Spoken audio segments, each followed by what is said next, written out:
ये वाली गाड़ी रात 11 बजे से ख़राब है और अब इसे ठीक किया है इन्होंने।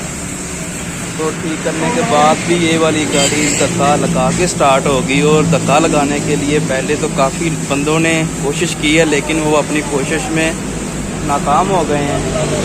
अब ये एक ट्रैक्टर इन्होंने रोका है, अब ये ट्रैक्टर के जरिए इसे गाड़ी को धक्का लगाया जाएगा।